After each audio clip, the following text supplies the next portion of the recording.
নমস্কার গাইস, আমি বিশ্বজিৎ দে বলছি। বিশ্বজিৎ ক্রিকেট চ্যানেলটাকে অবশ্যই সাবস্ক্রাইব করুন, লাইক করবেন। তো আজকে যে ভিডিওটা বানাচ্ছি সেটা হচ্ছে কে কে কে আর, ঠিক আছে, কলকাতা নাইট রাইডার্স কিন্তু এবার আইপিএল আর জিততে পারবে না, ঠিক আছে।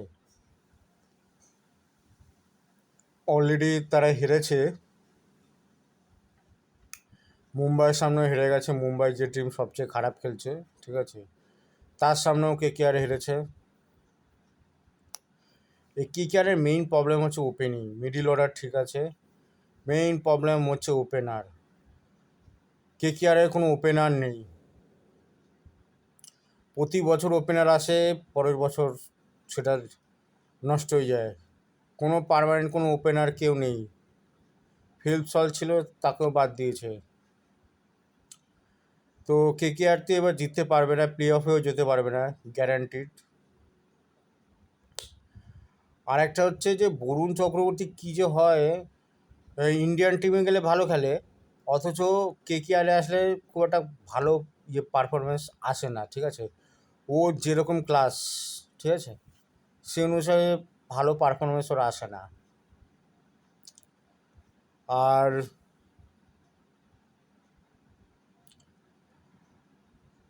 আর হচ্ছে ইন্ডিয়ান ক্রিকেট থেকে রোহিত শর্মা, ঠিক আছে, রোহিত শর্মাকে বাদ দিতে হবে। টেস্ট, বিশেষ স্পেশালি টেস্টে যদি রোহিত শর্মাকে নেওয়া হয়, ব্যাস, জিরোর জিরো কাউন্ট করে করে আপনি হাঁপিয়ে যাবেন, ঠিক আছে। এতগুলো জিরো করবে। ইংল্যান্ড টেস্ট সফরেও শুনছি নাকি রোহিত শর্মাকে ক্যাপ্টেন বানানো হবে। এত খারাপ পারফরমেন্স করেছে টেস্টে, বলার কথা না, তাও আবার ওকে নিচ্ছে, ঠিক আছে। জানি না ইন্ডিয়ান ক্রিকেটে কোনো কেউ আছে কি নেই। আমাদের প্রতিটা গলিতে ক্রিকেটার তৈরি হয়, ঠিক আছে, সেখানে রোহিত শর্মা একলা গিয়ে ইন্ডিয়াকে হারাচ্ছে, ঠিক আছে। সেটা খুব বুঝতে পারছি যে ও চ্যাম্পিয়ন্স ট্রফি তারপরে টি-20 টুর্নামেন্ট জিতিয়েছে, কিন্তু ওর তো বয়স হয়ে গেছে, 40 বছর পেরিয়ে গেছে, ঠিক আছে। তো ওর ওর মধ্যে ক্রিকেটই বাকি নেই খুব একটা, ঠিক আছে।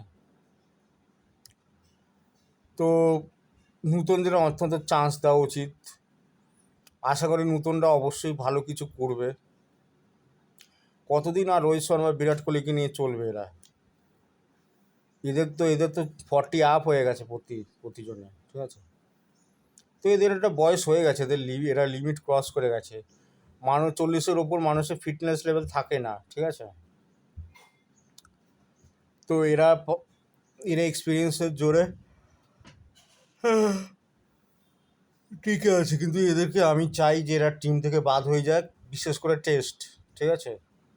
টেস্টে এদের পারফরমেন্স এত খারাপ কি বলবো, মানে কাঁদিয়ে ছেড়েছিল এমন অবস্থা এদের টেস্টে এদের অ্যাভারেজ দেখা যাবে 20-রও নিচে, ঠিক আছে। রিসেন্টলি 2 বছরে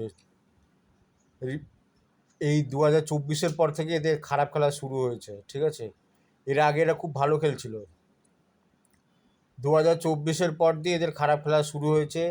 এখনও কন্টিনিউ খারাপ খেলেই যাচ্ছে, স্পেশালি টেস্টে। ওয়ান ডে আর টি-20 এদের পারফরমেন্স পৃথিবীতে সব থেকে ভালো, ঠিক আছে। কিন্তু টেস্ট থেকে রোহিত শর্মা বিরাট কোহলিকে ত্যাগ করতে হবে, নাহলে নতুন ছেলেরা কোনোদিন চান্স পাবে না।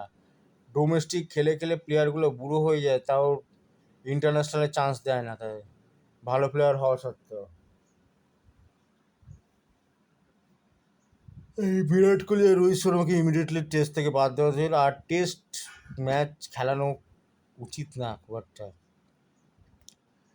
টেস্ট ম্যাচ খেলালে কী হবে, টাইম লস, বেকার বেকার টাইম লস, ঘন্টার পর ঘন্টা ঠোকাঠুকি দেখতে কারোরই ভালো লাগে না। ওই ইংল্যান্ড অস্ট্রেলিয়া ওদের ওদের নকল করা উচিত নয়, ঠিক আছে। ইন্ডিয়ার টি-20 লিগ আছে, টি-20টাকে করা, যাতে বেশি প্লেয়ার যাতে চান্স পায়, ঠিক আছে। টেস্টে কতক্ষণ ধরে 5 দিন বসে কে খেলা দেখবে? মানে বাইরে দেশের যারা লোক, ইংল্যান্ড অস্ট্রেলিয়া, ঠিক আছে, এদের কাছে ভালো ভালো মেশিন আছে, ভালো ভালো টেকনোলজি আছে। এরা মানে ওই তাদের মেশিনেই তারা কাজ করে, ঠিক আছে? তাদের গায়ে গতর খাটিয়ে তারা কাজ মানে ভালো মেশিন আছে তো, ঠিক আছে? ভালো মেশিন থাকলে গায়ে গতর খাটিয়ে কাজ করার কোনো দরকার নেই, ঠিক আছে? তো বিশ্বজিৎ ক্রিকেট চ্যানেলটাকে অবশ্যই সাবস্ক্রাইব করবেন এবং লাইক করবেন। ধন্যবাদ।